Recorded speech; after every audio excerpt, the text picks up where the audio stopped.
Malware is a non-technical look at the tech news of the week. This is a podcast where we learn together about everything from crypto to AI to whatever comes next in tech. I'm Natasha Hoskins. I'm Deana Burke. And this is Boys Club. Wait, is it just Boys Club? It's just Boys Club. The Boys Club podcast? No. Just Boys Club. Hey. Hi. How's it going? Good.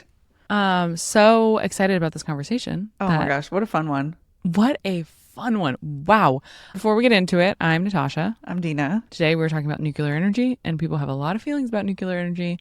What better person to have on than Julia DeWahl? And why is that, Deana? So Julia, dream girl, Truly. co-founder president of Antares. They're building micro reactors. She explains it much better than I ever could or will, so I won't try. But she is a extremely competent person and did an expert job at giving us the lay of the land, really a 101 on nuclear energy. Mm-hmm. She worked at SpaceX on Starlink. Honestly, I'm just so impressed with her as a person. I know. It's like when I grow up, I want to be this Totally. woman. And it's not because she's like older than me. No, exactly. And yeah, just really fascinating person, category, topic, learned a lot. I will say that one thing that we didn't talk about a lot in the upfront for the podcast is it's a very timely conversation around nuclear energy. In October, Amazon announced it's investing $500 million in a nuclear energy partnership. Microsoft and Google have announced similar plans. She called it AI-fueled data center growth. So that's something that she brings up at sort of the back half of the interview. But there's building interest and also building investment. And partially that's due to AI's need for energy, but there's a lot of different stuff that factors into it. And honestly, it's just been really incredible to learn and to learn from her, especially. I loved it. Hey, Natasha. So a question we get asked a lot is, what do you look for in a crypto platform? So let's talk about it. Well, Deana, I look for a secure, no-fuss platform that I can dive into right away. That's why I love today's sponsor, Kraken. If you're waiting for the right time to get into crypto, Kraken makes it super easy and intuitive to get started. Plus, if you get stuck, they have an award-winning client support team that's available 24/7, along with a bunch of educational guides, articles, and videos to help you along the way. If you're ready to check out the simple, secure way to trade crypto, go to kraken.com/boysclub.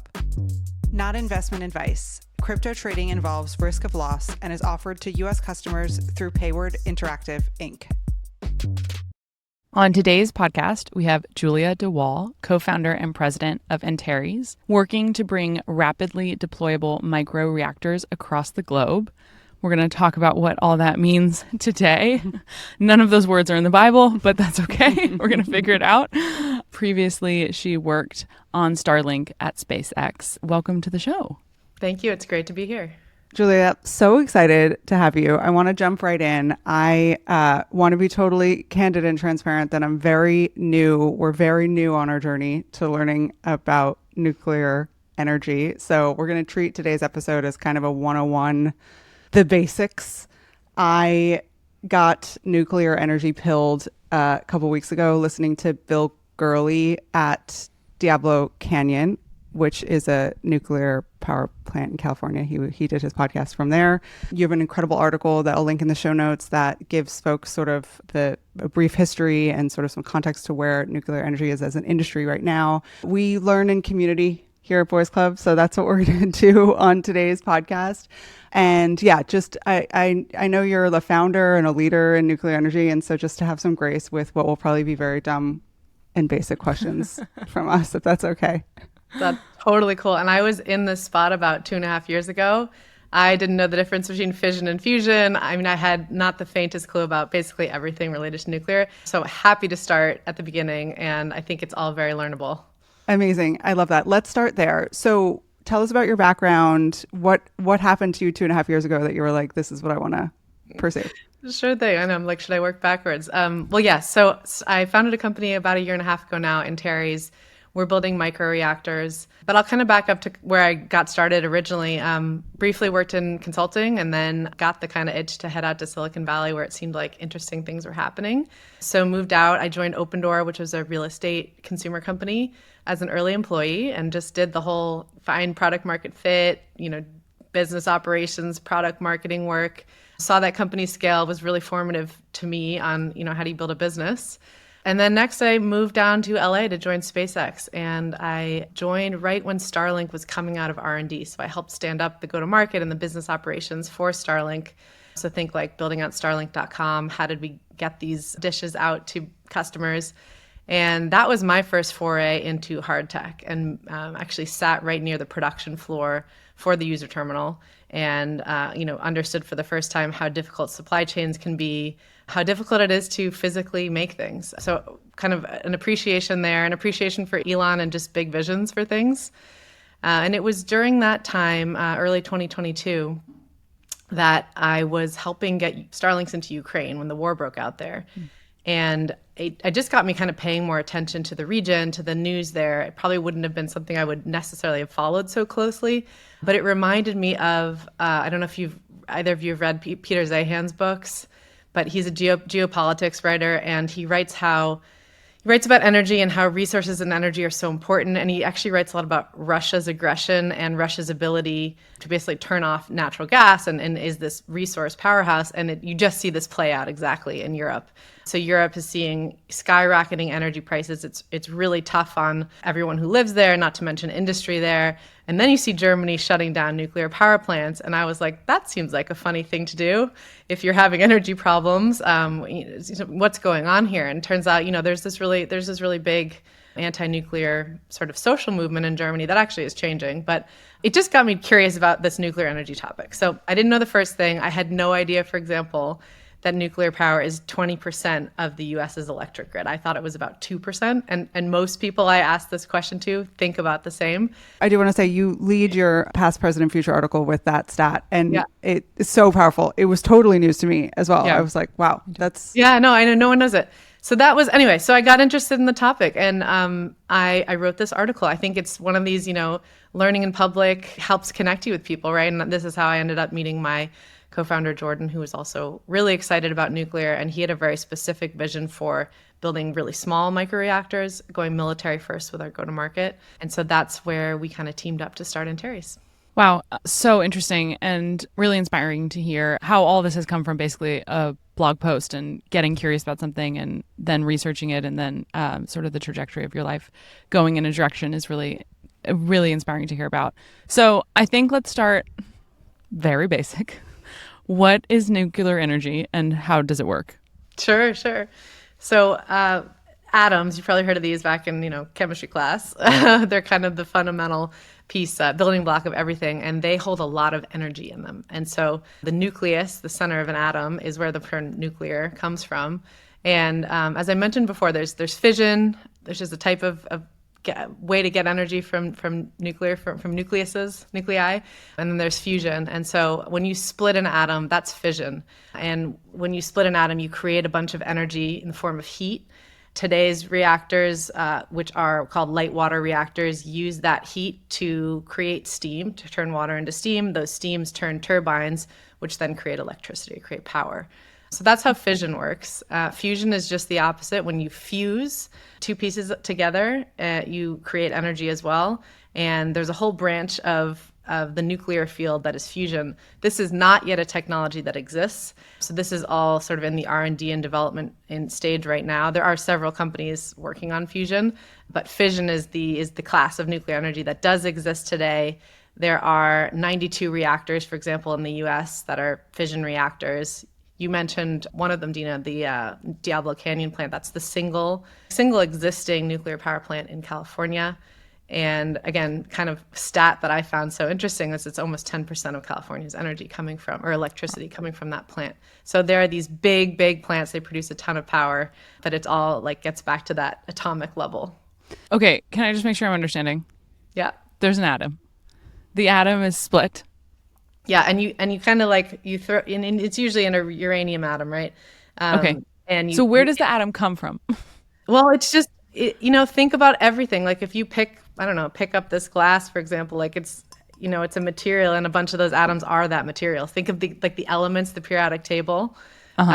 Uranium is one of the elements. And so you're hitting it with something smaller than the size of the atom. So like a single nucleus, and then you're splitting it and it's creating energy. Okay. Energy is released from that splitting. Okay. I'm tracking. And energy comes in the form of heat, right? So heat is what then allows you to create power. So in this way, create steam, which turns a turbine, which creates electricity. Okay, great. I was reading to my kids last night, and I was in one of their little super basic science books, and there was something that said that it actually isn't possible to create energy, that all energy is already created, and it's just about moving it from one form to another. Is that true, or is that fake news? Yeah. Energy is basically stored or in movement, right? So you can think of an atom as storing a whole bunch of energy inside of it. And when it gets hit and split, you release some of that. So yeah, it's like this weird thing where, I actually don't have an engineering background, so I don't come at it from like a super technical perspective. There's actually just so many dimensions to working in nuclear. But yeah, it's funny how that works. Like on a totally different note, there's something like really beautifully philosophical about that, where it's like, oh, there's all these things around us, all this energy around us, and it's just about how it's channeled and where it goes. And that kind of helps me sort of ground this conversation. That's totally right. Okay, so I want to talk about other forms of energy. So we have nuclear energy, which is what we're talking about. The other sort of options on the menu are... Yeah, let's walk through it. I mean, I think it might be useful to just think about the electric grid in the US, right? What was going on? Like in 2023, we can look back.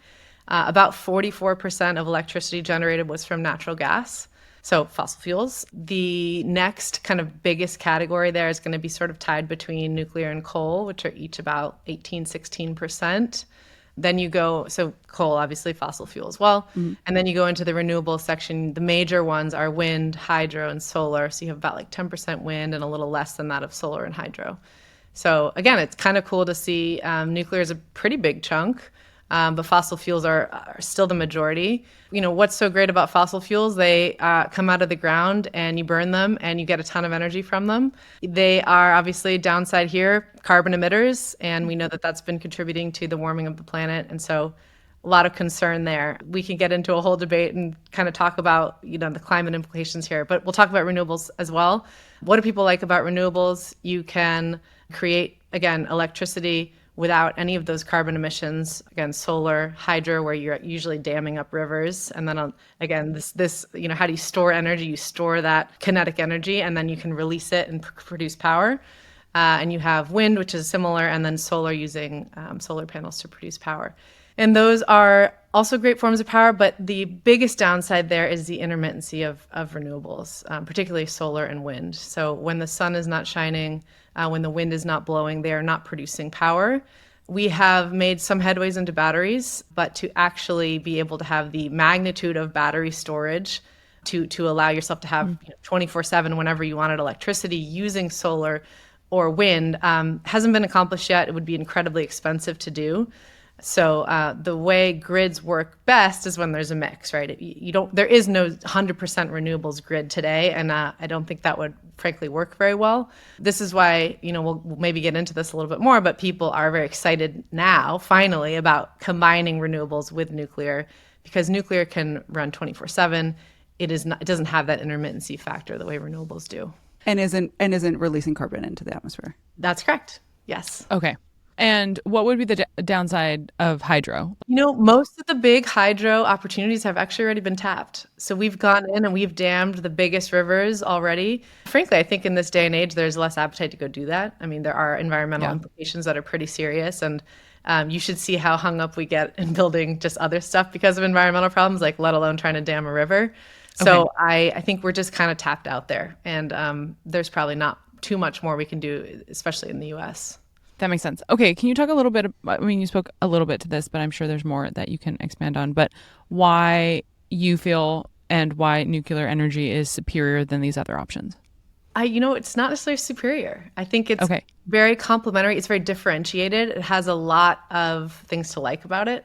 So why do people think it's great? Well, if you're concerned about carbon emissions, you have only a few options, right? You can go to the renewables or you can go to nuclear for clean power. And it does have distinct advantages in terms of being reliable, readily available compared to the intermittent sources of particularly solar and wind. And then, as we mentioned with hydro, not as much opportunity for expansion there. So this is why I think it stands out. It's historically sort of been undervalued. I think it's just been, well, and we'll get into some of the like baggage around nuclear, but just very overlooked. I'll give you one example here. The climate conference that the UN holds every year called COP. Last year, for the first time ever, they included nuclear in the conversation of where are we going for carbon, for our carbon-free future. People used to talk about 100% renewables, but it's really hard to do that there. And so I think this is where nuclear kind of stands out. Most forecasts now look at a carbon-free grid, and they have a big chunk dedicated to nuclear, which didn't always used to be the case. People sort of, again, thought we might be able to get there with renewables. We'll see what the progress looks like in terms of our ability to provide battery storage backup. But for now, it's now sort of agreed that the nuclear is a very nice complement to other things on the grid. And I think we know that there is strength and diversity of energy types. I want to talk about the backlash fears around nuclear. But before we get into that, I do think it's useful to have a conversation about the relationship between energy consumption, energy availability, I suppose, and quality of life. I've seen studies where the more energy is available and used, there's correlations to quality of life. And I wonder if you could just expand on that, because I do think that's an important sort of like mindset shift when you're thinking about all these energy sources and these trade-offs and how nuclear kind of steps into just a lot of possibility around it.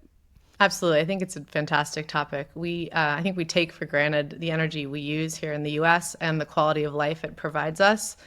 Energy poverty is a real thing throughout the globe. And there's actually, the UN has this Human Development Index where they look at kind of the human condition, right? And big part of that is kind of GDP per capita, but it goes beyond that. It looks at education rates, at health outcomes.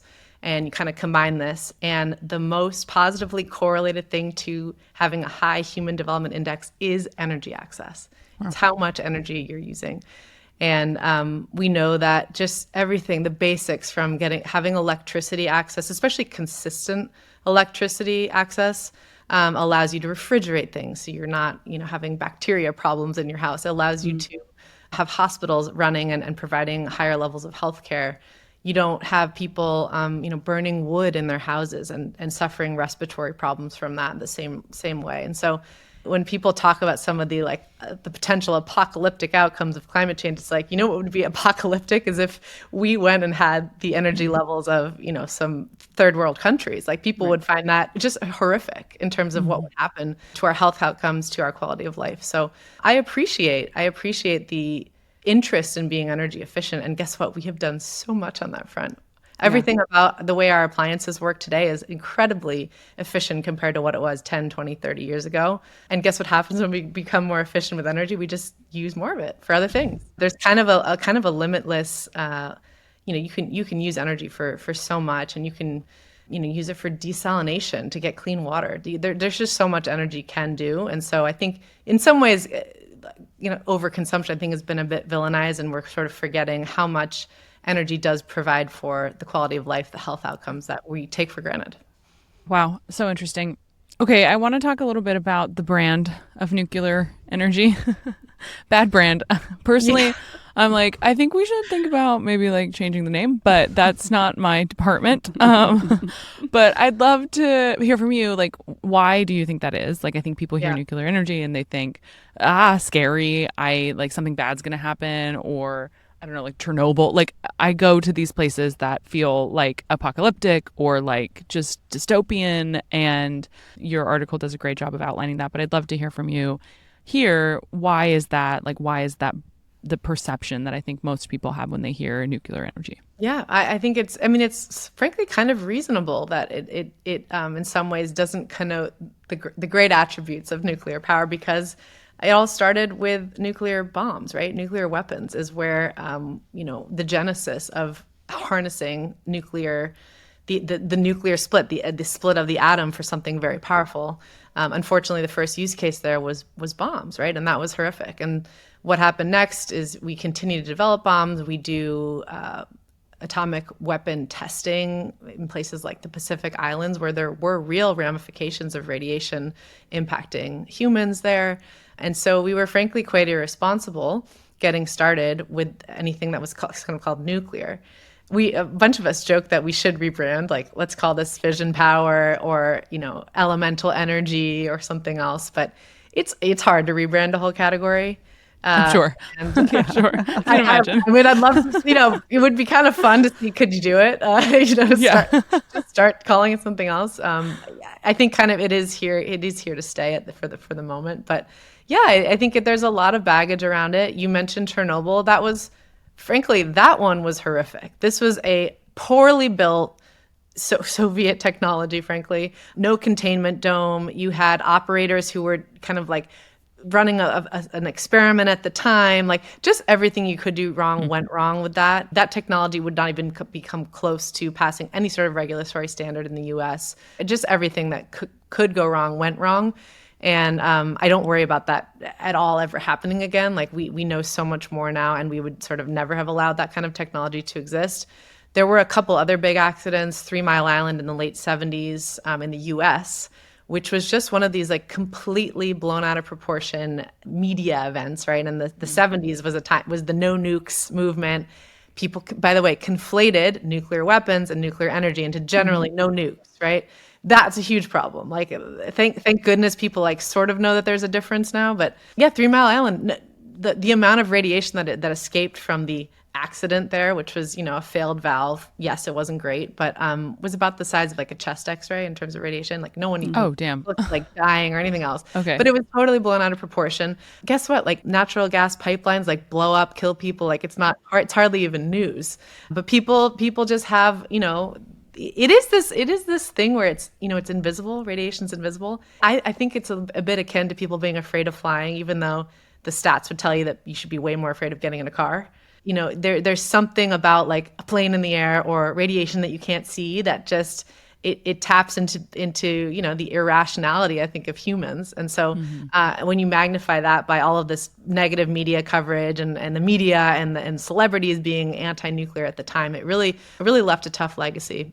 Yeah, you talked about the media sort of perception, and I mean, my experience with nuclear energy is Fukushima. So that was in my lifetime. I was alive then, and then like The Simpsons with the Homer with the working in a power plant, I think, and then Chernobyl, the HBO series, which was a big hit, I guess. Yeah. And I'm curious why, or suppose how, the media sort of went that way with nuclear. I mean, I think, media does well when it plays to people's sort of fears and these like big narratives. It's sort of unfortunate. Like, the Simpsons stuff is super unfortunate. Like, green goo, all of that stuff is just like so far from the truth. But it kind of lands from an entertainment perspective. So it's kind of these like one of these unfortunate side effects of something that is, frankly, I mean, like sort of a very powerful and special sort of technology. Again, you're producing so much power from something so small, and it has had this like mysterious and negative background that I think it was like kind of ripe for making these entertainment series. Chernobyl, I think, was a bit of a mixed bag in terms of a series. I actually didn't even see the whole thing, but from what I saw and kind of what I've heard, so people were trying to portray that, like, yes, there were some things that went wrong. So like, fortunately, I don't think it was portrayed as all like, well, nuclear energy is all negative. But yeah, it has not played well in the media, and there frankly have been no competing narratives, right? There's nothing else that's out there that is portraying nuclear as a good thing, a positive thing, an impactful, sort of change-oriented technology. I think something that you said that really lands for me is this idea of whenever something's very hard to understand, what happens around it is that then a narrative gets shaped around that thing, and public perception is created through the media and through like the easiest way to talk about it, which is often negative. I think we feel that a lot at Boys Club, where we are really optimistic about technology. We think that there's all of these incredible innovations that are happening in the time that we're living in, and what an exciting time to be alive and an exciting time to look at what is happening in tech. But when we sit down to write the newsletter or we do this podcast, like, it actually is very challenging to not just allow a negative perception to be the way that the conversation is guided, because so much of media coverage, especially around things that are difficult to understand, are so negative. And like we see that in crypto, you see that in AI, like you see it in all of these areas of innovation. And yeah, I think especially with something like nuclear that has quote unquote like events that you could tie something negative to, it's hard to sort of shake that. So I'd love to talk about what if things are going right, what's going to happen.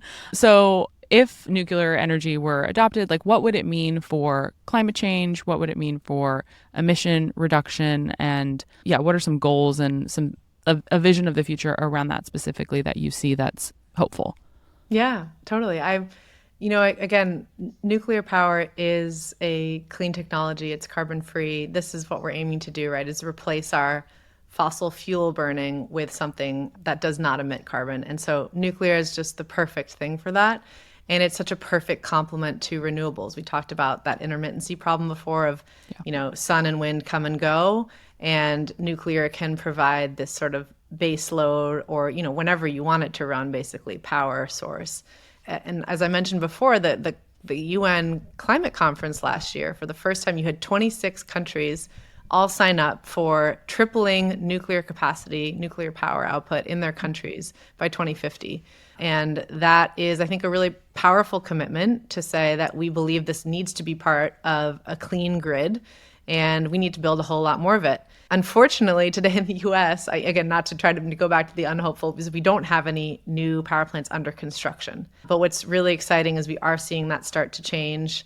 There are several SMR companies that are being developed. That stands for small modular reactors, which, again, don't exist today. Right now, we have these gigawatt scale large plants. People are excited about building at smaller scale for several reasons, like some different characteristics of the reactor that are safer, more efficient, et cetera, and also less costly to build. So you build something a bit smaller, you don't have to take on the huge capital risk.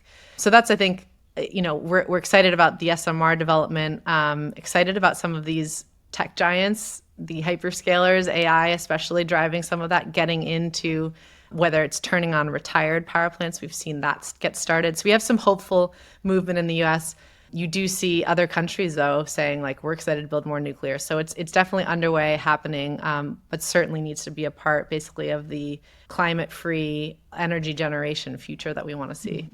Really quick question. So from what you're saying, it seems like there's sort of two different types of plants. There's like these smaller plants and then the huge ones. Yep. Okay. And so when you're looking at like development time, what is the timeline for each of those? Yeah, just to kind of baseline, the reactors that exist today around the world are vast majority these water-based reactors. So again, that heat from splitting the atom creates steam, turns a turbine, which is the way also, by the way, when you burn fossil fuels, you also create heat to create steam, to turn a turbine, to create electricity. So similar dynamic there. So that's the existing technology, and we can go build more of those. We just put 2 more on the grid in 2023 and 2024 in Georgia, at the Vogtle plant. So we added 2 more reactors, but it had been decades before that, really, that we had built anything of that scale. So it's kind of exciting that we have recently done that. It took, I think, about $30 billion to build those 2 reactors. They were almost double the budget they set out to do. The timelines were a decade plus to build them. Okay. So it's hard, right? We're not good in the US at building big infrastructure anymore for a variety of reasons. We've sort of overburdened ourselves with regulation, lawsuits, bureaucratic red tape, and then we don't have as specialized of a kind of labor force that we need for building these sorts of plants. So we have, it's just not something we're great at. And, but there's some issues. Yes, we will need to overcome them. And I think we can, to continue building these gigawatt scale, these large plants. And then, as you mentioned, yes, there's this kind of second category, the smaller SMRs. Some are using sort of different technology mixes, microreactors. So what I'm building at Antares falls into that second category of a much smaller size reactors. These are even smaller than the SMRs, that will go after special purpose applications, right? Where today, let's say there's off-grid military or commercial activities. So we can use, let's say, the missile defense sites in the Arctic, which run off of diesel generators today, like our most critical defense assets are running off of these diesel generators. You could also look at other just like specialized industries that is operating in sort of off-grid locations are often using diesel. And microreactors can go in, be a more resilient form of power, be more long-lasting. You don't have to constantly be refueling them. So our microreactor can last 3 to 5 years without needing to do anything. And obviously, they're carbon-free. So you kind of have these two categories. Development timelines for the SMRs and microreactors are still, a few years out from seeing those first-of-a-kind reactors come out. So this category is still in the R&D and development phase. This is not something we have. You can't go buy one today, out of a catalog or whatever. So this is kind of like the place to watch where this is where the startups have been. This is where there's kind of a lot of new buzz and activity. But at the same time, we need those big gigawatt scale plants as well. And I think that if we can figure out some different challenges around how do you project finance these, how do you get the right workforce together to do this, and I think those tech giants are going to be pretty instrumental in this and kind of catalyzing some of the growth there. I think we just need both of these categories to be taken off. And the microreactors, are they site specific? Is it okay, as you were talking about in the Arctic, that would be built there? It's not like a thing that is portable. No, it's such a very good question. The idea is actually, and the reason they refer to the SMR category as modular is the idea here was to do a lot more in a factory setting that is mass producible, right? So you could, kind of print these out, so to speak, in a factory setting where you're not building a bespoke reactor every single time, the way we've done with, the Vogtle plant, the big gigawatt plants, where again, we're kind of bad at these massive construction infrastructure projects. We are better actually at manufacturing. And so if we can build smaller scale reactors that you put together in a factory setting, you can think about actually the SpaceX rockets as being a really good analogy here. They are big, they are complex. This is hard technology to build, but SpaceX now builds one every few days. And if we can get to that scale with reactors, we're in a great place. And you get away from having all of this one-off, bespoke, on-site construction, and you move towards it's ready to go. We do it standardized the same way every time, and then once it comes off the production line, we ship it out to where it needs to be, turn it on. Cool. Really cool. I want to ask, it feels like there's such a clear clean energy, environmental, carbon reduction story with nuclear energy, and I don't understand why more environmentalists are embracing nuclear energy. I saw a Jane Fonda diatribe against it recently. Not to say that she's the one to listen to necessarily. Maybe she is, I don't know. But it got a lot of headlines. And she was talking about how, I don't know, harmful, dangerous it is. And I'm curious why it hasn't, that's such a big conversation in the zeitgeist. And it feels like this is not a perfect solution by any means.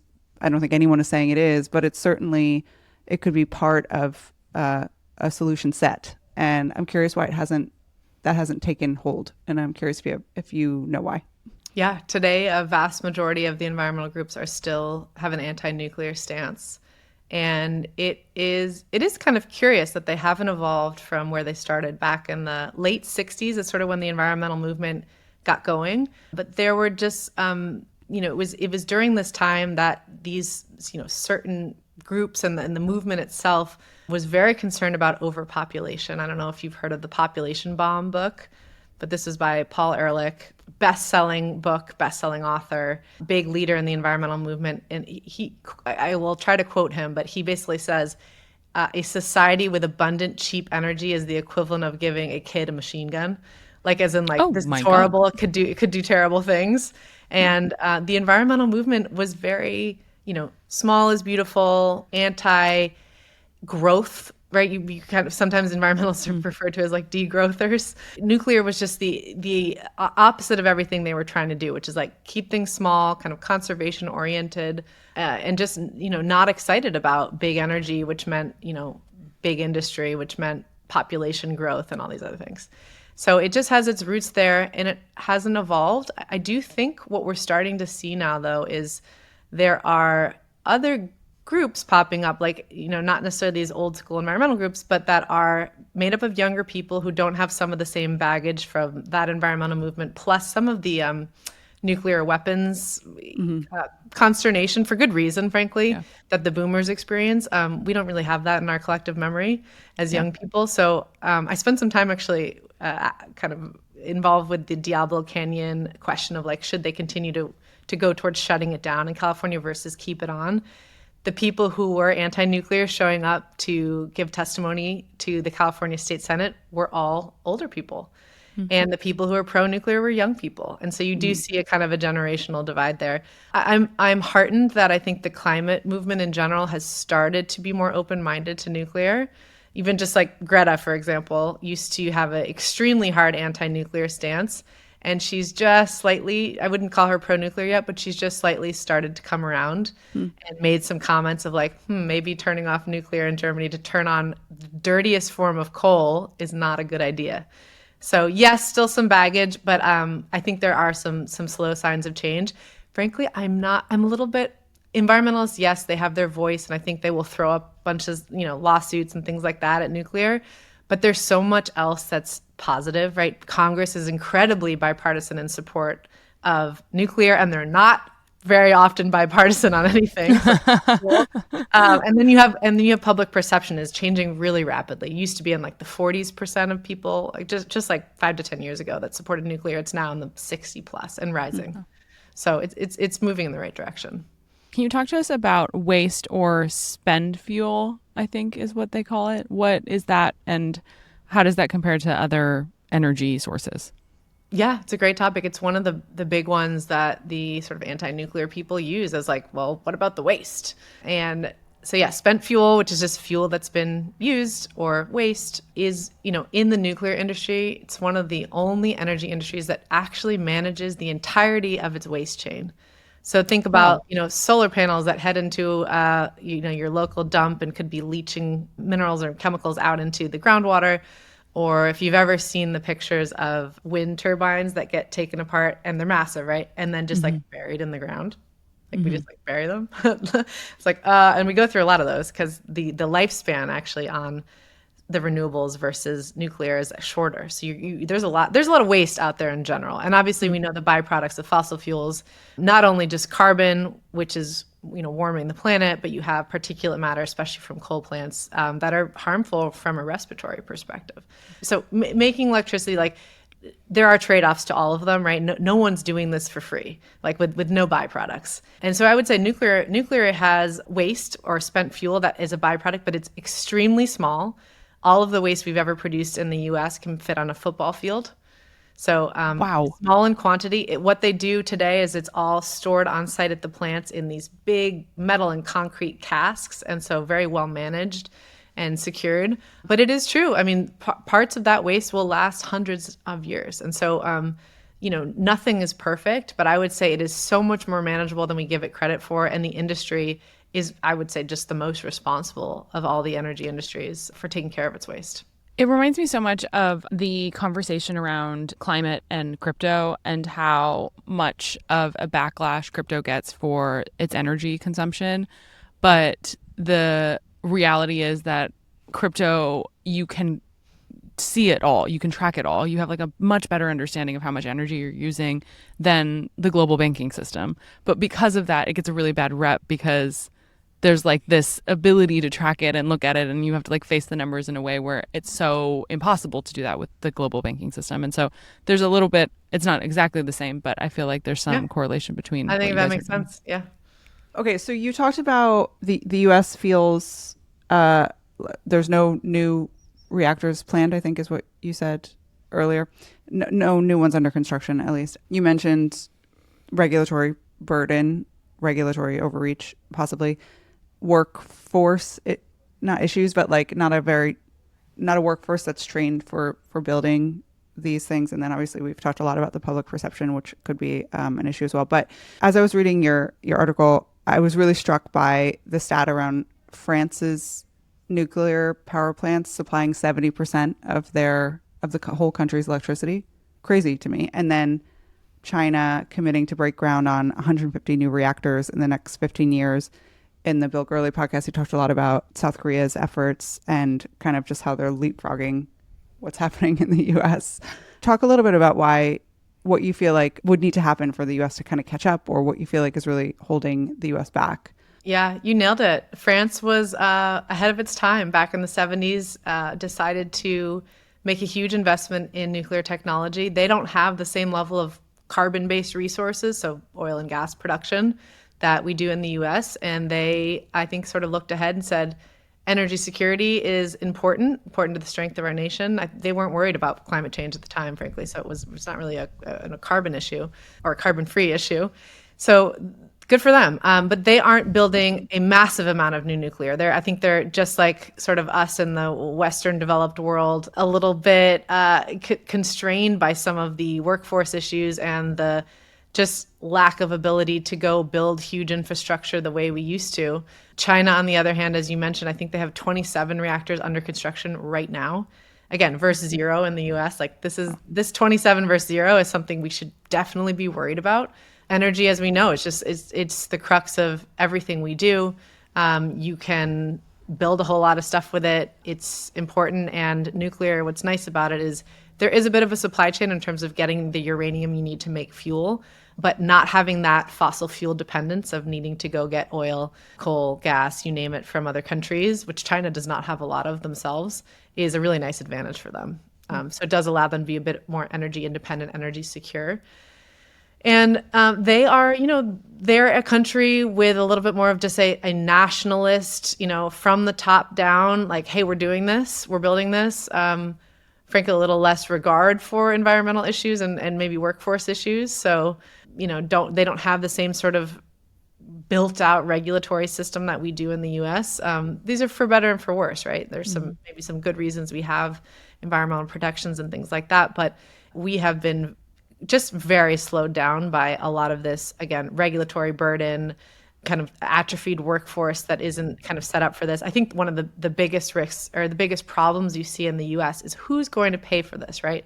That $30 billion 2 new reactors, that's a huge amount of money. And it's frankly too much for a single utility to take onto their balance sheet. So, when you have China or some kind of national authority coming down with lots of money, throwing money at the problem to do this, you will see it get done a little bit more easily. So what I am sort of hopeful on, though, is that this new data center, AI-driven data center growth that we are seeing reflected in the growth in electricity use in the US, and the forecasting is even steeper, is I do think this is going to force things to change. And because the big hyperscalers have now demonstrated very concretely their interest in clean, firm power, so nuclear power, I think that the economics and the equation is going to change a bit. Like, people are going to say, maybe it is actually more attractive to go figure out how to build nuclear plants because there's strong demand for it. There's a market for it, and people want this type of power. And so let's get our heads together and figure out how to do the risk sharing, right? It shouldn't just be a single utility having to take on this risk. If the Googles and Amazons of the world can figure out how to come in, provide capital, take some of the risk on, and frankly, just like be that catalyst of like getting the project going, I think it could be very, very powerful. And then, like anything else, there is a learning curve. The more you start doing things, the better you'll get at them. So we just finished those Vogtle plants. Like, there are people who just built a nuclear power plant. Like, we should harness that. Get those people on the next project, and we'll start to get better at it. And like, the next project shouldn't cost $30 billion again. It should cost a bit less, then a bit less, then a bit less. And this is why doing anything at scale is really valuable. And what China is already starting to see is their costs come down. South Korea, that was mentioned by Bill Gurley, is an example of they built the same exact reactor over and over, and they saw their costs come way down. And so I believe we have it in us, and I do think the catalyst for it, hopefully we're going to see, is going to be these hyperscalers that, again, have the demand, they have the need, and they have the money to go put against this. We're going to take a short break, and we'll be right back. It's time for a more open, inclusive, and transparent financial system. A system that serves nearly everyone, everywhere, all the time. That's why we love today's sponsor, Kraken. Kraken is a crypto platform that provides a super simple on-ramp to the world of crypto with a 24/7 support team. Crypto transcends physical and imaginary borders. No matter where you are, you can send funds easily and quickly to almost any part of the world. Plus, forget about waiting times and waiting lines. You can send, receive, and trade crypto anywhere near instantly. Visit kraken.com/boys club. Not investment advice. Crypto trading involves risk of loss and is offered to U.S. customers through Payward Interactive Inc. No third-party transfers available. That's a perfect segue into, I think, the last few questions here around really what's next and what's happening in this moment in time that is affecting nuclear specifically. Super interesting to think about sort of the energy dependency that AI requires and how that will sort of provides a market for some of the things that we know is needed for nuclear energy to grow and become what I think you hope that it will. Have there been any advancements that make the industry materially different than it has been in the past today? Yeah, I think the couple things I'll say here is one is you do have some new players and some new options in the space now, right? Different SMR companies, microreactor companies like Antares. And that just allows, innovation, that allows for competition, that allows for choices, right? So the hyperscalers can say, oh, I want, this size reactor, I want these attributes or I want to partner with this new company and help them get to these goals and build some reactors for myself over here. So great to see a lot of players in the space, which is, I think, always a good thing. And second is kind of what I was saying before. I think there is this moment now of, wow, we're going to want to have more clean, firm electricity. And this AI-fueled data center growth, I think, is going to be the reason why things will start to look different. It will catalyze change in build starts, and that's what we really want to see. And again, some of the news that's come out over the last few weeks has been really exciting. You have Microsoft turning on a retired power plant. That's never happened in the US. We've actually only decommissioned plants over the last 10 years. I think it's like 13 plants have shut down. This is the first time we're bringing one back online. So again, there's all these hints that now's the time. That demand for clean, firm power is, I think, just going to be really powerful in some of the change we'll see going forward. This has been such a wonderful conversation. It's been so nice to chat with you, Julia. Thank you so much. I think just as we're wrapping up here, if people are now curious to learn more, to go down a rabbit hole, what do you recommend people listen to, they read? Of course, we'll link in your show notes to your article, which is fantastic. But where else would you recommend that people look? Yeah, it's fun that it's become a bigger part of the conversation. So there's kind of two flavors of podcasts you can go listen to more of, right? It's like listening to a generalist podcast that has a nuclear episode, kind of like Bill Gurley, this conversation today. Packy McCormick and I last year put together a podcast called Age of Miracles. So it's 10 episodes on nuclear. So that's where you can go a little bit deeper on nuclear power. And so that's a fun one, also a listen. And I do have a reading list on my website. And Great. That has a few ones. I mean, there's a book called The Case for Nukes, which I hate that they use the word nukes instead of just nuclear energy because it sounds like weapons. But anyway, it's a great overview book on if you want to go a little deeper and kind of get more into the weeds on why is nuclear, where do we come from? Why is nuclear power great?